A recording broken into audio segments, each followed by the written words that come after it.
सहारा प्रणाम हस्तक्षेप के स्पेशल एडिशन में आपका स्वागत है। आज हम बात करने जा रहे हैं एक ऐसे युवा नेता से जिन्होंने अपने छात्र जीवन में ही अपने पिता पीएस संगमा के चुनावी रणनीतिज्ञ के रूप में राजनीति के क्षेत्र में कदम रख दिया था। राजधानी दिल्ली के सेंट कोलंबस स्कूल से स्कूली शिक्षा हासिल करने के बाद फाइनेंस और मैनेजमेंट की पढ़ाई लंदन के वॉटसन कॉलेज और अमेरिका के पेंसिल्वेनिया यूनिवर्सिटी से हासिल की। अब ये अपने पिता की राजनीतिक विरासत को आगे बढ़ा रहे हैं। पूर्वोत्तर में एक पिछड़े राज्य की जनता को इनकी क्षमताओं से काफ़ी उम्मीदें हैं। जी हाँ, हम बात कर रहे हैं मेघालय के मुख्यमंत्री श्री कोनराड संगमा की। संगमा जी, आपका बहुत बहुत स्वागत है हस्तक्षेप में, सहारा न्यूज़ नेटवर्क में। जिस तरीके से मेघालय पर कोरोना का खास असर नहीं पड़ा है, आंकड़े बताते हैं कि अभी मेघालय में कोरोना का सिर्फ एक पॉजिटिव मामला मौजूद है, जबकि पीछे खबर आई थी कि करीब 12 मामले रिपोर्ट किए गए थे। मेघालय भी कोरोना फ्री हो गया था, लेकिन एक केस अभी आपके राज्य में मौजूद है और आपने कोरोना जैसी इस महामारी से अपने राज्य को कोरोना मुक्त करने में क्या चमत्कार किया, क्या रणनीति अपनाई, क्योंकि एक पेशेंट करीब 450 लोगों को संक्रमित कर सकता है। ऐसे में अगर 12 पेशेंट हैं तो 450 मल्टीप्लाइड बाई 12 अगर देखा जाए तो हजारों की तादाद आपके राज्य में भी हो सकती थी, लेकिन 12 से 1 पर आप ले आए। आपने क्या रणनीति हासिल की कोरोना से लड़ाई लड़ने के लिए?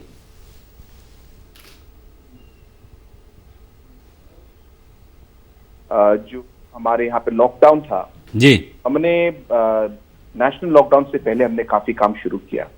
तो काफी चीजों को हमने बंद किया, काफी दुकानों को, हमारे असेंबली सेशन चल रहे थे उसको बंद किया, लार्ज गैदरिंग्स हमने बंद किए। तो एक तरीके से हमारे कम्युनिटी में एक सेंस ऑफ रिस्पॉन्सिबिलिटी भी था, जो पब्लिक ने काफी सपोर्ट किया।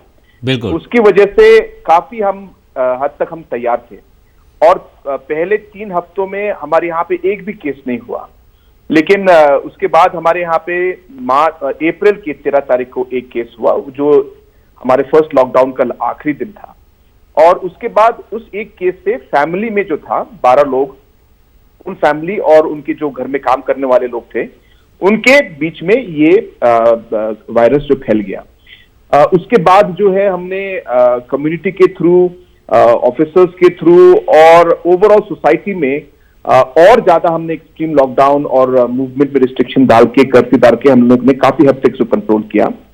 अभी सिचुएशन ऐसा है कि जो लोग बाहर से आ रहे हैं और काफी हद तक लोग ट्रेन से और बस से आ रहे हैं, तो काफी एक्सपोजर है। उसकी वजह से चांस है कि 1-2 केस बढ़ सकते हैं और इसमें हमें कुछ सरप्राइज होने की बात नहीं है, बिकॉज ये पूरे देश में ऐसा जाहिर सी बात है। आपने तो अपने राज्य को कोरोना फ्री कर दिया था, ये अकस्मात एक केस निकल आया है। मेघालय का शाब्दिक अर्थ है मेघकालय, यानी बादलों का घर। 2 दिन पहले पश्चिम बंगाल और उड़ीसा में अम्फान ने भारी तबाही मचाई। कल प्रधानमंत्री ने दोनों राज्यों का दौरा कर हालात का जायजा भी लिया। अच्छी बात यह रही कि मेघालय पहुंचने से पहले चक्रवात काफ़ी कमज़ोर पड़ गया। अगर अम्फान पूरे उफान के साथ मेघालय पहुंचता तो उससे निपटने की क्या तैयारियां आपने कर रखी थी? नहीं, हमारी तरफ से डिप्टी कमिश्नर्स और हमारे जो डिजास्टर मैनेजमेंट के जो हमने रिव्यू मीटिंग्स कॉल किए, उसमें हम लोगों ने सभी लेवल पर हम लोग ने तैयारी शुरू की थी। और अगर कोई सिचुएशन हुआ तो लोगों को अगर जरूरत पड़े तो इवैक्यूएट करने के लिए और अलग अलग हमारे जो रिलीफ मटेरियल्स, इन सब की तैयारी हम लोगों ने हमारी तरफ से की हुई थी। क्योंकि हमारे यहाँ पे भी काफी समय, मतलब ये अपना जो साइक्लोन्स और ये वेदर कंडीशंस और डिजास्टर के हमारे यहाँ पे फ्लड्स होते रहते हैं जी। और इसलिए ऐसी स्थिति कोई नई बात नहीं है, तो हमारे एडमिनिस्ट्रेशन भी इसके लिए तैयार रहते हैं हर तक।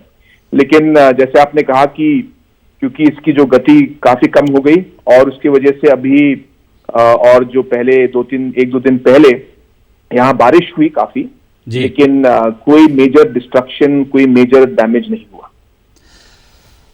संगमा साहब, मेघालय को उसकी खूबसूरती के कारण पूर्वोत्तर का स्कॉटलैंड भी कहा जाता है, लेकिन जातीय हिंसा रह रहकर राज्य की खूबसूरती में दाग लगाती रही है।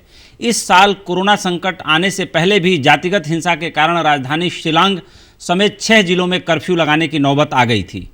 करीब 4 दशकों से चले आ रहे इस समस्या के अस्थायी समाधान के लिए आपकी सरकार क्या कर रही है और व्यक्तिगत रूप से आप इन मसलों को कैसे निपटा रहे हैं?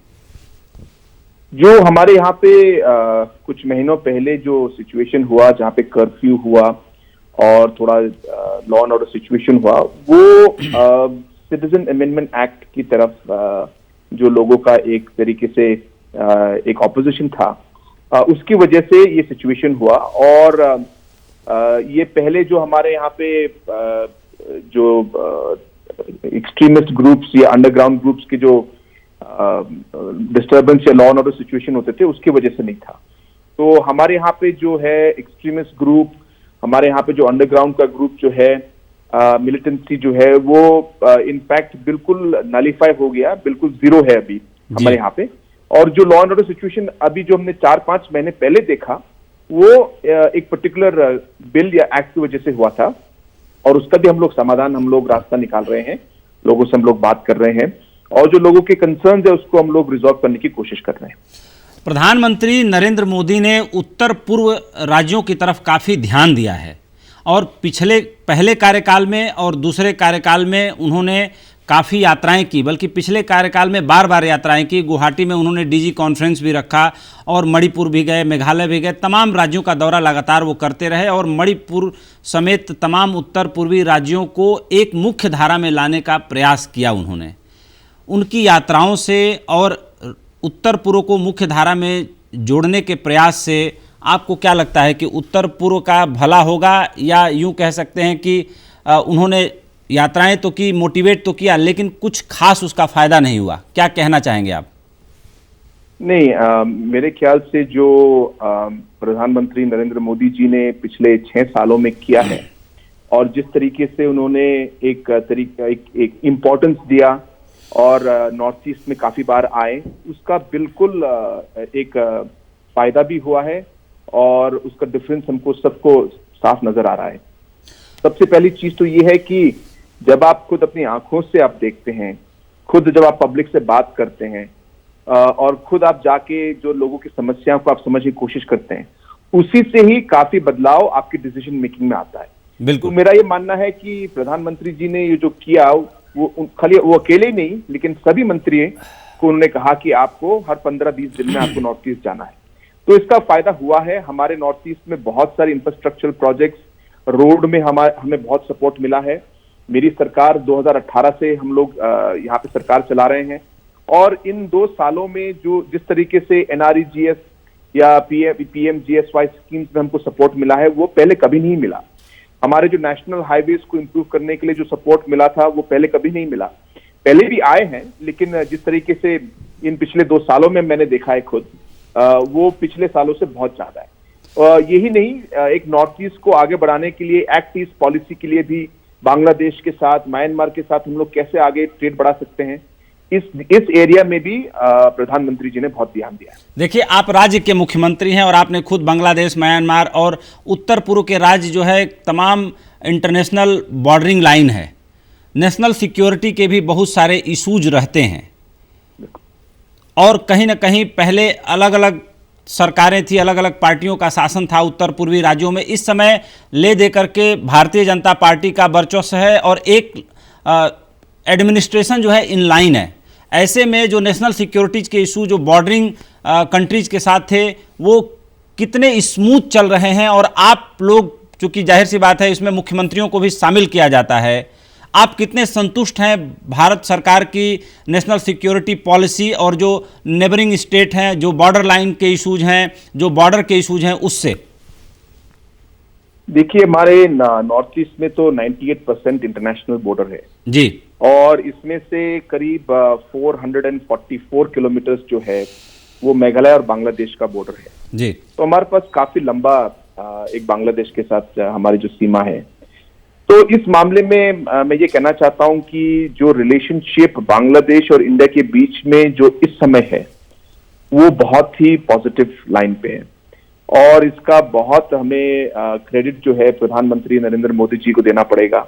जिस तरीके से उन्होंने बांग्लादेश के साथ रिलेशनशिप बढ़ाया, मेंटेन किया, अलग अलग हमारे बॉर्डर डिस्प्यूट्स और ये जो डिस्प्यूट्स थे उन लोग को रिजॉल्व करने की कोशिश की, और किया काफी हद तक। और उसके साथ साथ जो हमारे इंटरनेशनल ट्रेड को बढ़ाने के लिए अलग अलग जगहों में लैंड कस्टम स्टेशंस या बॉर्डर हाट्स खोलने के लिए जो काम किया, इससे बहुत फायदा हुआ है। बिल्कुल। और मेरे ख्याल से एक इंटरनेशनल रिलेशनशिप में ना सिर्फ सिक्योरिटी, लेकिन इकोनॉमिक, ट्रेड, पार्टनरशिप और पर्सन टू पर्सन जो है हमारा रिलेशनशिप, ये बहुत जरूरी है।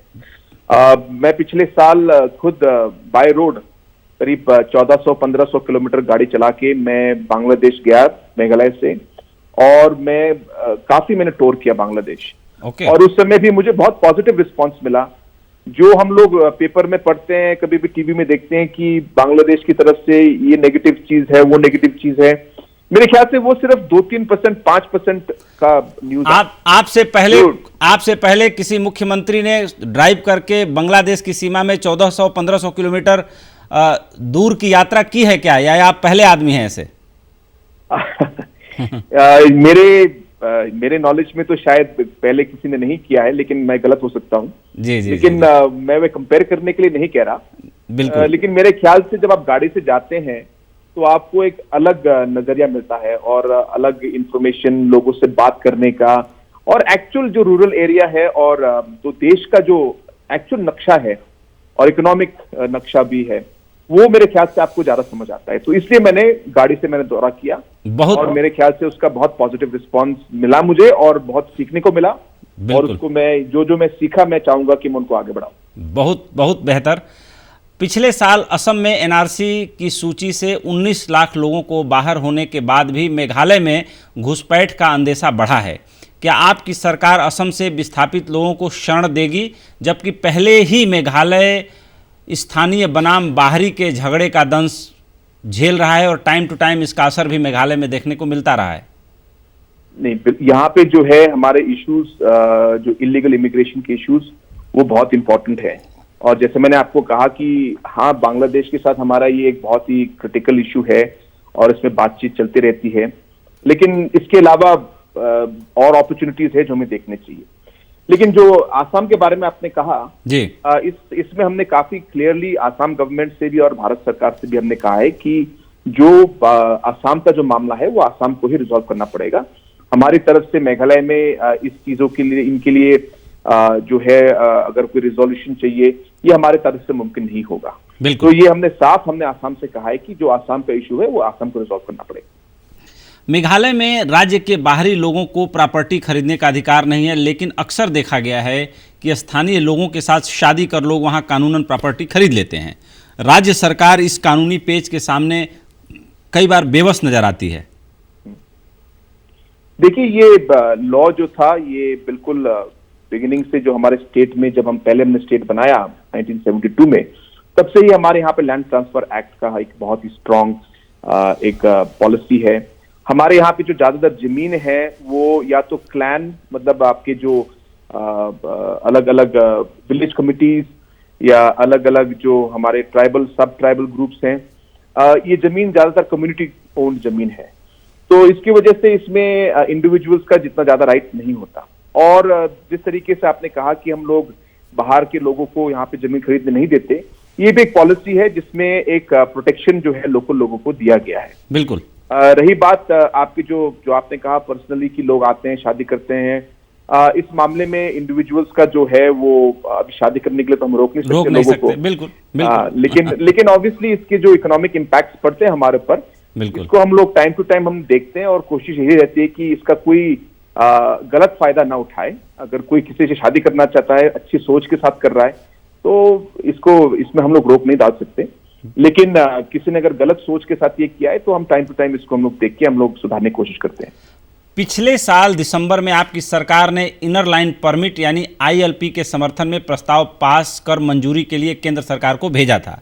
इस प्रस्ताव को अब तक केंद्र की मंजूरी नहीं मिली है। इससे पहले अगर CAA लागू हो गया और शरणार्थियों को भारत की नागरिकता मिल गई, तो क्या आप उन्हें मेघालय में काम करने और बसने की इजाज़त देंगे? क्योंकि मिजोरम, अरुणाचल प्रदेश, नागालैंड, मणिपुर में पहले से ही ILP लागू है। नहीं, यहाँ पे ऐसी चीज है, हमारे यहाँ पे ILP का जो है प्रोविजन वो भारत सरकार ने अभी तक नहीं दिया। हालांकि हम लोगों ने उसको रेजोल्यूशन पास करके हमने डिमांड किया है लेकिन हमारे यहाँ पे 6 शेड्यूल का प्रोटेक्शन है, और ये 6 शेड्यूल एरिया जो है ये 99.9% हमारी एरिया को कवर करता है। तो जो CAA का एप्लीकेशन है वो ये मेघालय स्टेट में आप समझ लीजिए 99.9% एरिया में इसका एप्लीकेशन नहीं है। यानी कि कोई यहाँ पे नहीं आ सकता ऐसे। लेकिन चाहे वो अरुणाचल हो या मिजोरम हो, इन स्टेटों में भी अगर ILP का प्रोटेक्शन अगर है भी, तो आसाम जैसे स्टेट्स में जिसमें जहाँ पे लोग ILP ये CAA के थ्रू सिटीजनशिप के लिए अप्लाई कर सकते हैं, सिटीजनशिप मिलने के बाद जी उनका जो है बॉर्डर क्रॉस करने के लिए वहां पे प्रोटेक्शन के लिए प्रोविजन अभी जो नहीं है, वो हम लोग चाहते हैं कि ILP के थ्रू आए। क्योंकि ILP में भी क्या होता है, ILP में अगर कोई आना चाहता है मेघालय स्टेट में, तो उनको रजिस्टर करना पड़ेगा और परमिशन लेने पड़ेंगे। बिल्कुल। तो वो चाहते हैं कि तो वो प्रोटेक्शन के लिए हम लोग ILP का जो रूल है, हम लोग चाहते हैं कि ILP यहाँ पे हमें भी हमारे मेघालय स्टेट में भी मिले। आपको क्या लगता है इसके बारे में, चूंकि अभी तो कोरोना लॉकडाउन तमाम चीज़ें चल रही है, ILP की परमिशन के बारे में केंद्र सरकार से आपकी कोई बातचीत और इसकी कोई संभावना कि जल्दी से जल्दी आपको मिले? देखिए, अगर आप अभी स्थिति देखेंगे तो अभी सभी स्टेटों में बोले बगैर दिए बगैर ILP है। बिल्कुल, जाहिर सी बात। अभी हर स्टेट में जाने के लिए आपको टेस्ट करना पड़ता है। जाहिर सी बात, सारे राज्यों की सीमाएं सील हैं। सारे राज्यों की सीमाएं सील है जी। और बोले बिना मांगे बिना ही सब स्टेटों को ILP मिल गया। बिल्कुल। तो अभी मेरे ख्याल से ये चलने वाला है, क्योंकि जब तक हमें कोई किसी तरह का इम्यूनाइजेशन या कोई वैक्सीन नहीं मिलता जी, तब तक हर राज्यों को मूवमेंट में ध्यान देना पड़ेगा, मूवमेंट में कंट्रोल देना पड़ेगा और मॉनिटर करना पड़ेगा कि कौन आ रहा है कौन नहीं आ रहा, रजिस्ट्रेशन, मेडिकल चेकअप। तो एक तरीके से एक ILP ही हो गया समझ लीजिए, लेकिन हेल्थ पे ज्यादा ध्यान देते हैं। जाहिर सी बात है। साफ सुथरे और खूबसूरत मेघालय की अर्थव्यवस्था की रीढ़ पर्यटन उद्योग है। ILP लागू होने से स्थानीय पर्यटन उद्योग पर इसका कितना असर पड़ेगा, क्या समझते हैं आप? नहीं, मेरे ख्याल से ILP जो लोग गलत समझ रहे हैं कि इसमें किसी को हम लोग आने से रोक रहे हैं, इसमें हम किसी को आने से नहीं रोक रहे। ये खाली एक सिस्टम है जहां पे आपको इंफॉर्मेशन देना है कि आप कहां से आ रहे हैं, कितने दिन तक आप यहाँ रहेंगे और कहाँ रहेंगे। मेरे ख्याल से ये इंफॉर्मेशन वैसे भी आपको जब आप होटल जाते हैं आपको देना पड़ता है। बिल्कुल देना पड़ता है। हाँ, तो इसमें खाली लोग, क्योंकि इसमें परमिट का नाम लिखा हुआ है या एक वर्ड इसमें है परमिट, लोग सोचते हैं कि इसमें आपको घुसने नहीं देंगे। तो मेरे ख्याल से ये गलत फैमिली है और इसके लिए किसी को डरना नहीं चाहिए या किसी दूसरी सोच नहीं होनी चाहिए। ये एक सिंपल एक रजिस्ट्रेशन सिस्टम है जहां पे इंफॉर्मेशन आपको देना होगा और ये भी ऑनलाइन होगा। तो ऑनलाइन होने की वजह से इसमें कोई दिक्कत भी नहीं होगी। तो मेरे ख्याल से इसका कोई नेगेटिव असर नहीं पड़ेगा, असर नहीं दिखेगा। हाँ, और लोगों को भी ऐसे नहीं सोचना चाहिए। पब्लिक को खुश होना चाहिए कि उनकी भी सेफ्टी होगी। सरकार को मालूम होगा कि कौन नहीं आ रहा, कौन आ रहा है, कहाँ रह रहे हैं। तो इससे हम लोगों को भी जो बाहर से आएंगे उनको हम लोग सिक्योरिटी एक तरह से हम लोग प्रोवाइड भी कर सकेंगे कि भाई आप पूरा इंफॉर्मेशन है। तो ये कोई गलत बात नहीं है। मेरे ख्याल से हर स्टेट में भी ये हो रहा है और आगे भी शायद ये नॉर्मल हो जाएगा मेरे ख्याल से। खासी हिल्स जिले की मावल्यानांग गांव को एशिया का सबसे साफ सुथरा गांव होने का खिताब प्राप्त है। अपनी स्वच्छता के कारण टूरिज्म के नक्शे पर भी ये गांव खास जगह रखता है। क्या टूरिज्म बढ़ने से गांव की साफ सफाई बदरंग नहीं होगी? क्योंकि अक्सर टूरिस्ट स्पॉट में ये समस्या देखने को मिलती है कि लोग थोड़ा बहुत कचरा तो फैला ही देते हैं। नहीं, आपने सही कहा और ये एक तरीके से एक रिस्पॉन्सिबल टूरिज्म की ओर हम लोगों ने इसमें काम किया और ध्यान दिया है और इसमें लोकल कम्युनिटी का बहुत बड़ा हाथ है। जो कम्युनिटी है, जो लोकल लोग हैं, हेडमैन हैं, लीडर्स हैं जो लोकल उस विलेज के, उन्होंने ये एक तरीके से एक शुरुआत की इसकी और इसका मेरे ख्याल से एक बहुत अच्छा मैसेज गया। जो लोग वहां जाते हैं वो भी बहुत संभल के जाते हैं, उनको भी मालूम है कि यहाँ पे आप कचरा नहीं फेंक सकते। तो एक तरीके से एक जो लोग कहीं दूसरे जगह जाएंगे और दूसरे जगह में उनको आदत पड़ती है कि भाई कचरा, और एक प्रधानमंत्री की स्वच्छता अभियान का एक असर भी है, क्योंकि आमतौर पर हम लोग भी कभी कभार चलती गाड़ी में कुछ फेंक देते थे, लेकिन अब जाहिर सी बात है कि हर जागरूक आदमी इस बात का ध्यान रखता है कि हमें अपनी जगह को साफ सुथरा रखना है और अपने हाथों से कचरा नहीं फैलाना है। तो जाहिर सी बात है कि स्वच्छता को लेकर के पिछले 6 सालों में आदमी की धारणा काफ़ी हद तक बदली भी है। इसका भी फायदा मेघालय को जरूर मिलेगा। बिल्कुल बिल्कुल बिल्कुल। पड़ोस के सिक्किम राज्य को देश का पहला पूरी तरह ऑर्गेनिक खेती करने वाला राज्य होने का खिताब मिला है। मेघालय दूसरा कंप्लीट ऑर्गेनिक स्टेट कब बनेगा जहां 80% आबादी की आजीविका खेती पर निर्भर है। केंद्र का mission organic for value chain development Meghalaya में कितना कारगर है, कितना इस दिशा में आप आगे बढ़ाने की बात सोच रहे हैं? इसके बारे में हम लोगों ने बहुत पहले ही काम शुरू कर दिया है और अभी जो कोविड के सिचुएशन में मेरे ख्याल से इसकी जो एक इम्पोर्टेंस है वो और भी बढ़ जाएगी। तो मेघालय सरकार की तरफ से ऑलरेडी हमारे यहाँ पे करीब 50,000 हेक्टेयर का जो जमीन है उसको हमने ऑर्गेनिकली सर्टिफाई करके वहां पे हमने जो भी एक खेती का काम शुरू करके सामान भी हम लोगों ने बेचना शुरू किया है। हमारा एक मकसद है कि हम लोग इसे 2-3 साल में ही हम लोग पूरे स्टेट को हम लोग उस लेवल तक पहुंचाएं और मेरे ख्याल से ये एक सही समय है ये करने के लिए। आज पूरा देश ही नहीं पूरी दुनिया आज सेफ्टी हेल्थ सेफ्टी ये सब की तरीके इसकी ओर जा रहा है। तो मेरे ख्याल से ऑर्गेनिक फूड एक फ्यूचर है और इसका फायदा मेरे ख्याल से पूरे नॉर्थ ईस्ट को उठाना चाहिए क्योंकि नॉर्थ ईस्ट एक नेचुरली एक ऑर्गेनिक एरिया है। खाली सर्टिफिकेशन और प्रोसीजर को हम लोग को फॉलो करना है। बिल्कुल, ऑर्गेनिक चीज़ों का महत्व आप अर्बन शहरों में देख सकते हैं कि लोग किस तरीके से हफ्ते में एक दिन बाजार लगती है और लाइन लगा के टूट पड़ते हैं कि ऑर्गेनिक सामान उनके घरों को पहुँचे, उनको मिले और उनके परिवार के लोग इससे अपना लाभ उठाएं, अपना हेल्थ का ध्यान रखें। बिल्कुल नॉर्थ ईस्ट के लिए एक बहुत बड़ी अपॉर्चुनिटी ये मिली हुई है। मैं एक चीज़ बोलना चाहता हूँ जी, इसमें सबसे बड़ी जो चुनौती है वो है कि हम लोग का जो लॉजिस्टिकल चेन, जो ट्रांसपोर्टेशन बिल्कुल और स्टोरेज, ये 3-4 चीजें अगर हम लॉजिस्टिक्स हम लोग इसको ठीक कर सके और कनेक्टिविटी हम लोग मेन मेट्रोज तक हम लोग सामान पहुंचा सके और इनको स्टोर करने के लिए कोल्ड स्टोरेज का चेंज लगा सके तभी जाके हम लोग इसका फायदा उठा सकेंगे। बिल्कुल, नहीं तो इसको उगाने के बाद ये गांव में ही सड़ जाएगा। ये सबसे हमारी बड़ी चुनौती है और इस पे काम करना जरूरी है। भारत सरकार ने कॉमर्स और इंडस्ट्री मंत्रालय में सेक्रेटरी लॉजिस्टिक का एक नया पद ही सृजित किया है 3-1 साल पहले और कुल मिलाकर के प्रधानमंत्री ने अपने आत्मनिर्भर भारत पैकेज में भी supply demand value chain supply chain की काफ़ी बातें की हैं।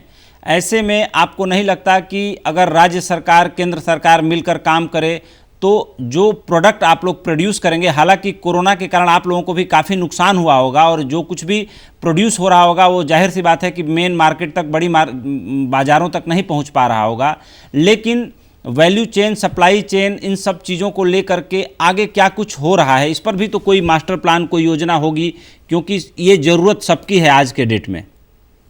बिल्कुल आपने सही कहा और हमारे मेघालय सरकार की तरफ से हमने एक इकोनॉमिक टास्क फोर्स ऑलरेडी हम लोग चुके हैं और इसमें एग्रीकल्चर का जो वर्क फोर्स है उन्होंने इसी लाइन पे अभी जो प्लानिंग है मास्टर प्लान और इसमें डिटेल में प्राइवेट सेक्टर और जो हमारे एग्रीकल्चर एक्सपर्ट्स फार्मर्स सबसे बात करके हम लोग इस लाइन पे किस तरीके से हम लोग इसका फायदा उठा सकेंगे हम लोगों ने एक प्लान बनाना शुरू किया है। और बिल्कुल जैसे आपने कहा कि आत्मनिर्भर जो भारत का जो पीएम का मकसद है और जिसके ऊपर वो काम कर रहे हैं, इसमें ये एग्रीकल्चर वैल्यू चेन लॉजिस्टिक्स का बहुत बड़ा योगदान है इसमें और हमारी सरकार इसमें पूरे जोर से हम लोग इसमें काम करेंगे। वेस्ट जयंतिया हिल्स में दुनिया में सबसे ज़्यादा करक्यूमिन वाली लाकादोंग हल्दी उगती है जिसमें करक्यूमिन की मात्रा 7 से 8% तक होती है, लेकिन इस हल्दी का उत्पादन सिर्फ लास्किन और थर्ड लास्किन ब्लॉक में ही होता है, जबकि देश भर में इसकी मांग तेजी से बढ़ती जा रही है। क्या आपकी सरकार लाकादोंग हल्दी को राज्य की आमदनी बढ़ाने के साधन के रूप में नहीं देख रही है? दूसरे शब्दों में इस हल्दी की खेती का रकबा बढ़ाने के लिए वाणिज्यिक लाभ उठाने की दिशा में क्या कुछ आप लोग कर रहे हैं, क्या कदम उठाना चाह रहे हैं? क्योंकि करक्यूमिन जो है एंटी इन्फ्लेमेटरी है और कैंसर वैंसर जैसी तमाम बीमारियों में, सूजन में ये बहुत ज़्यादा कारगर है। और जिस तरीके से हर्बल और आयुर्वेद का महत्व बढ़ रहा है, उसमें करक्यूमिन यानी हल्दी बहुत ज़्यादा लाभकारी सिद्ध हुई है। तो इससे लाभ उठाने के लिए राज्य क्या कदम उठा रहा है, क्या कुछ कर रहे हैं?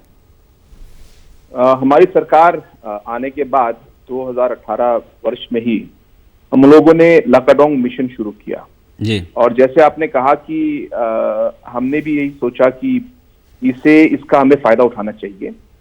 एक लो हैंगिंग फ्रूट की तरह है, जहां पे अगर हम लोग थोड़ा इन्वेस्टमेंट करें, थोड़ा सा इसमें हम लोग ध्यान दें और सपोर्ट दे फार्मर्स को, तो इससे फार्मर्स के लिए, हमारे जो हैं सारे जो यूथ के लिए भी एक बड़ा अपॉर्चुनिटी निकल सकता है। तो आपने सही कहा और ये इसकी तरफ हम लोग जोर दे रहे हैं।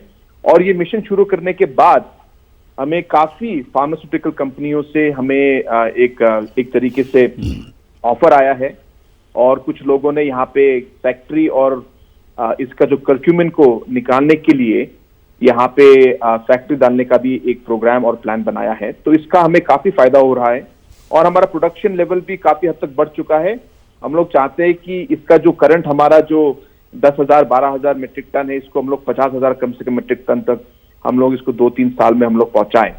तो इसकी तरफ ध्यान देते हुए हम लोग ने काम शुरू किया है और इसका मुझे पूरा विश्वास है कि हमारे एरिया में जो हमारे फार्मर्स हैं उनको बहुत फायदा मिलेगा और इसका डिमांड जो है हमारे देश में और पूरी दुनिया में अभी इस सिचुएशन के बाद और बढ़ने वाला है। ये हमारा वो है सोच है। संपूर्ण लॉकडाउन के कारण इस कोरोना महामारी में आपकी अर्थव्यवस्था कितनी प्रभावित हुई? क्योंकि सारे राज्यों के रेवेन्यू पे काफी असर पड़ा है।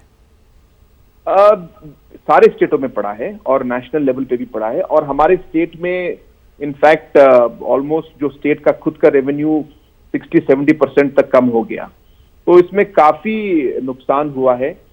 लेकिन ये तो सबको मालूम ही था ये होने वाला है। तो अभी जो जरूरी चीज है वो है कि हम लोग आगे कैसे बात को कैसे बढ़ाएंगे, आगे हम लोग इकोनॉमिक एक्टिविटी कैसे खोलेंगे, ध्यान हमारा जो हेल्थ को और सेफ्टी को ध्यान में रखते हुए क्या हम इकोनॉमिक एक्टिविटी को हम लोग खोल सकते हैं कि नहीं। अब मेरे ख्याल से सारी सोच अभी इस तरफ है और मेरा मानना है कि हम कर सकते हैं। बिल्कुल, शायद 100% ना हो सके, लेकिन इसको धीरे धीरे 50%, 60, 70, 80% तक हम लोग कैसे पहुंचा सकते हैं, यही सबसे बड़ा चैलेंज है अभी स्टेटों के लिए। क्योंकि कोरोना तो रहेगा बिल्कुल, लेकिन इसके साथ साथ अगर हम लोग इकोनॉमिक एक्टिविटी पे ध्यान नहीं देंगे तो हमारे पास और बड़े चैलेंजेस आगे आने वाले हैं। तो इसमें ध्यान देना जरूरी है और डिसीजन लेना बहुत जरूरी है। बिल्कुल, लोग भूख से मरेंगे, जाहिर सी बात है। नारायण मूर्ति जी ने कहा था, इन्फोसिस चेयरमैन ने, कि लोग भूख से मरने लगेंगे, कोरोना से तो बाद में मरेंगे। राष्ट्रीय खेल 2022 के लिए क्या तैयारियां हैं?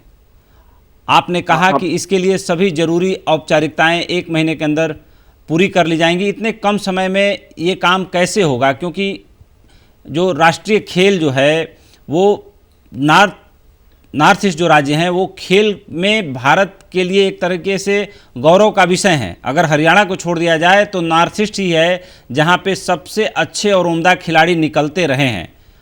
ऐसे में मैरी कॉम का नाम पूरी दुनिया जानती है, उनके ऊपर फिल्म भी बनी है। तो राष्ट्रीय खेल के लिए क्या तैयारियां हैं? राष्ट्रीय खेल हमारे लिए एक बहुत ही प्रेस्टिजियस इवेंट है और इसके लिए भारत सरकार की तरफ से भी हमें काफी सपोर्ट मिला है और आगे भी मिलेगा, मुझे पूरा विश्वास है। हमारे यहाँ पे जो अलग अलग इंफ्रास्ट्रक्चर के प्रोजेक्ट्स जो बनाने हैं उनमें काफी हद तक हम लोगों ने काम शुरू कर दिया है और जो कंस्ट्रक्शन काम है आजकल टेक्नोलॉजी और जिस तरीके से काम होता है इसमें काफी हद तक जो है प्रोसेस काफी तेजी से चलता है। तो मुझे विश्वास है कि हमारे जो इंफ्रास्ट्रक्चर प्रोजेक्ट्स हैं उन सबको हम लोग समय के अंदर हम लोग इसको कंप्लीट कर पाएंगे। लेकिन बात रही गेम्स की, आज कोरोना की वजह से अभी क्या स्थिति होने वाली है ये अभी मालूम नहीं है। बिल्कुल। और आईओसी की तरफ से भी अलग अलग स्टेटों में, अभी गोवा में और उत्तराखंड में शायद या 2-3 और स्टेट्स हैं जहां पे गेम्स होने बाकी हैं जो हमारे पहले हैं। तो इन सब की वजह से गेम्स पर क्या असर पड़ेगा ये भी देखने को है।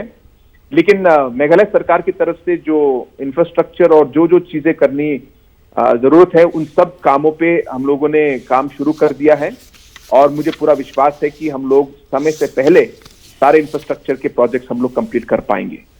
राष्ट्रीय खेल मेघालय के गठन के 50वें वर्ष में होने जा रहे हैं। राज्य के गठन के गोल्डन जुबली ईयर के लिए क्या कुछ खास तैयारियां हैं, क्योंकि 25 साल और उसके बाद फिर 50 साल काफी महत्वपूर्ण माना जाता है। बिल्कुल बिल्कुल, आपने सही कहा और इसलिए 2022 का जो समय है और साल है वो उसी साल पे हम लोगों ने रिक्वेस्ट किया मेघालय सरकार ने, और उसी डेट को और उसी साल को देखते हुए आईओसी ने भी हमें 2022 का समय दिया। तो सबसे बड़ा जो प्रोग्राम हम चाहते थे वो, और अभी भी चाहते हैं कि हमारा जो नेशनल गेम्स 2022 में हो। इसके अलावा भी हमारी स्टेट की तरफ से अलग अलग जो हमारे ये हिस्टोरिक जो इवेंट्स हुए और हमारे जो स्टेटहुड की तरफ से जिन लोगों ने काम किया, ये सब का जो है डिटेल में हम लोग एक रिपोर्ट बना के हम लोग चाहते हैं कि एक आर्काइव यहाँ पे तैयार हो। बहुत सारे ऐसे हमारे नौजवानों हैं जो स्टेट के हिस्ट्री के बारे में जानते नहीं है, क्योंकि हमारे यहाँ पे इसके बारे में आर्काइविंग और डॉक्यूमेंटेशन पूरी तरह से नहीं हुआ। तो इसके लिए हम लोगों ने पूरा डॉक्यूमेंटेशन, आर्काइविंग और 2022 में हम लोग इसको इनॉग्रेट करना चाहते हैं। इसके अलावा भी हमारे यहाँ पे अलग अलग एक्टिविटीज और गेम्स को शुरू करने के लिए और अलग अलग प्रोग्राम्स को करने के लिए हमारे यहाँ पे हमारे सोच शुरू हो गई है। हम चाहेंगे कि 2022 का जो हमारा प्रोग्राम हो और 2022 का जो हमारा सेलिब्रेशन हो वो बिल्कुल ही एक सही ढंग से और एक बिल्कुल अच्छे ढंग से होना चाहिए। आपका विजन काफ़ी विकसित है पहले से ही, क्योंकि आप दिल्ली में पढ़े लिखे, फिर ब्रिटेन और अमेरिका, इन सब जगहों से आपने पढ़ाई की। तो जो आपका जो इंटरनेशनल डायस्पोरा प्रोस्पेक्टिव है वो मेघालय के अन्य मुख्यमंत्रियों की तुलना में काफ़ी बड़ा और विकसित है। जब आप पूरी दुनिया का भ्रमण करके मेघालय के मुख्यमंत्री बने हैं और एक बहुत ही उच्च कुलीन परिवार से आपका नाता है, आप ऐसे परिवार से आते हैं जिसकी एक पॉलिटिकल विरासत है, ऐसे में जब मेघालय राज्य के मुख्यमंत्री की गद्दी पर बैठने के बाद क्या आपका मन घबराता नहीं है कि आप करना बहुत कुछ चाहते हैं लेकिन बहुत सारी सीमाएं हैं, बहुत सारे बंधन हैं? क्या फील करते हैं जब पूरी दुनिया को देखने के बाद जब मेघालय के मुख्यमंत्री के रूप में अपने गृह राज्य को देखते हैं? तो नहीं, आपने सही कहा। जब 2018 में जब चुनाव के रिजल्ट्स आए जी, उस समय सीएम बनने का मेरा कोई उस समय मेरे मन में कोई सोच नहीं था जी। वो तो स्थिति की वजह से, क्योंकि एमएलएस ने सबने एक साथ और कोलिशन पार्टनर्स ने डिमांड किया कि अगर सरकार बनेगी तो कॉनरेड को लीड करना पड़ेगा। तो उस स्थिति में मैं सरकार में आया और मैंने सीएम का पोस्ट मैंने लिया। लेकिन यहाँ पे आने के बाद जैसा आपने कहा कि मुझे काफी डिटेल में जब स्टडी किया तो मालूम पड़ा कि काफी चीजें हैं जिसमें बदलाव लाने की बहुत जरूरत है। बिल्कुल। तो चुनौतियां बहुत हैं, लेकिन हमारे स्टेट का एक एडवांटेज है कि हमारी जो सोसाइटी है और जो हमारे लोग हैं यहाँ पे काफी डिसिप्लिन है और काफी हद तक लोग भी चाहते हैं कि एक बदलाव आए और काफी कोऑपरेटिव है। ये सबसे बड़ी हमारी एक स्ट्रेंथ है।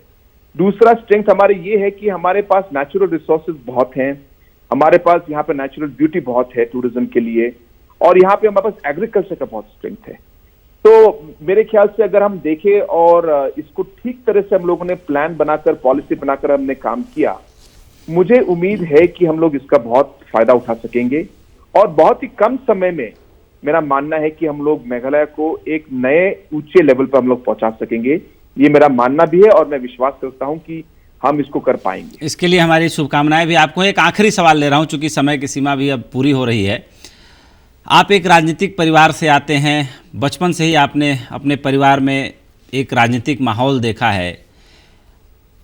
आपके पिताजी के वक्त की जो राजनीति थी उनका एक बहुत लंबा कैरियर रहा, बहुत ही रिस्पेक्टेबल लीडर रहे हिंदुस्तान में, और अब की जो राजनीति हो गई है, आपका क्या नज़रिया है? आप क्या सोचते हैं कि पहले की तुलना में राजनीति बहुत लिबरल थी, बहुत उदार थी, अब बहुत ज़्यादा जो है कह सकता हूँ सेल्फिश हो गई है, या बहुत ज़्यादा कह सकते हैं कि राजनीति में भी बहुत ज़्यादा बिजनेस घर कर गया है, या यूं कहना चाहेंगे कि कुछ लोग राजनीति को भी जैसे एक चीफ एग्जीक्यूटिव ऑफिसर एक कंपनी को चलाता है, वैसे अब पार्टियों को भी चलाया जाने लगा है, पार्टियों के अंदर की जो डेमोक्रेसी है वो खत्म हो गई है। आपका क्या विचार है? आप खुद एक मुख्यमंत्री हैं, खुद एक कोलिशन की सरकार को लीड कर रहे हैं। नहीं, जो आपने कहा काफी हद तक वो बात सही भी है, क्योंकि मेरे ख्याल से अफकोर्स पिताजी के समय से मैं डिटेल में इंटरनल पॉलिटिक्स मैंने नहीं देखा, लेकिन मैंने खाली उनका जो पब्लिक साइड है, मैंने पब्लिक उनके जो जिस तरह से उन्होंने पब्लिक को हैंडल किया, मैं ज्यादातर उस साइड में था। लेकिन इंटरनल पॉलिटिक्स के बारे में इतना मैं उस समय इन्वॉल्व नहीं था। लेकिन ऑब्वियसली इन्वॉल्व नहीं भी हूं तो हम लोग ऑब्जर्वेशन से हम लोग देख सकते हैं कि उस समय और अभी का जो पॉलिटिक्स और राजनीति वो काफी उसमें काफी फर्क है। लेकिन मेरे ख्याल से एज दे से with changing times things do change.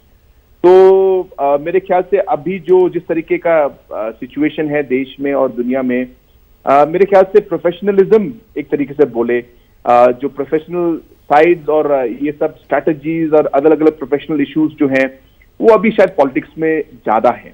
मुझे याद है, मुझे पिताजी के समय में जब इलेक्शन होता था तो इलेक्शन में पिताजी जाते थे, एक स्पीच देते थे और स्पीच देने के बाद वो लोगों से हाथ मिलाने के बाद बोलते थे हमें इस एरिया में 80% वोट मिलेंगे, और एक अलग तरीके का एक एनालिसिस था, और जब रिजल्ट आता था तो 80% ही आते थे उसमें रिजल्ट। लेकिन अभी क्या है कि जाने के बाद भी हम लोग ज्यादातर सर्वे पर, असेसमेंट पर डिपेंड करते हैं और तभी बोल पाते हैं कि हमको यहाँ पे 50% मिलेंगे, 80% मिलेंगे। तो मेरे ख्याल से एक तरीके से प्रोफेशनलिज्म आना शुरू हो गया। अच्छी बात भी है कि मेरे ख्याल से इसे भी हम लोग पॉजिटिवली देखें तो अच्छा है। लेकिन ओवरऑल मेरा तो ये मानना है कि अल्टीमेटली जो भी हम करें, हम लोग हर चीज में हम लोग पब्लिक को आगे रखकर अगर हम लोग काम करेंगे तो कैसे हम लोग आए पोजीशन पर या किस तरह का प्रोफेशनल हम लोग अप्रोच दिया नहीं दिया, ये एक सेकेंडरी इशू है। लेकिन मेरे ख्याल से प्राइमरी इशू हमें ध्यान देना चाहिए, चाहे वो पहले था या अभी भी, पब्लिक को हमें हरदम आगे रखना चाहिए। और मेरे ख्याल से पॉलिटिशियन के लिए ये सबसे बहुत ही इंपॉर्टेंट चीज है। तो कोनराड जी, सहारा न्यूज़ नेटवर्क के लिए मेघालय राज्य को आप एक अलग ऊंचाई पर ले जाएं, सहारा न्यूज़ नेटवर्क की तरफ से मैं बहुत बहुत बधाई देता हूं आपको। आपने सहारा न्यूज़ नेटवर्क से बात करने के लिए समय निकाला, इसके लिए भी दिल की गहराइयों से आपको धन्यवाद करता हूं। तो ये थे कोनराड संगमा जी, जो मेघालय के मुख्यमंत्री हैं, युवा हैं और पूरी दुनिया का भ्रमण इन्होंने किया है, अमेरिका और ब्रिटेन में पढ़ाई भी की है और दिल्ली के सेंट कोलंबस स्कूल से 12वीं तक शिक्षा प्राप्त की है। एक राजनीतिक परिवार की विरासत को संभाल रहे हैं और इस समय जैसा कि आप जानते हैं कि मेघालय राज्य के मुख्यमंत्री हैं। आज जिस तरीके से उन्होंने मेघालय के तमाम मुद्दों पर बहुत बेबाकी से बात रखी, एक युवा ही ऐसी बात रख सकता है और साफगोई से बात कर सकता है। तो हस्तक्षेप के स्पेशल एडिशन में हमें दीजिए इजाज़त।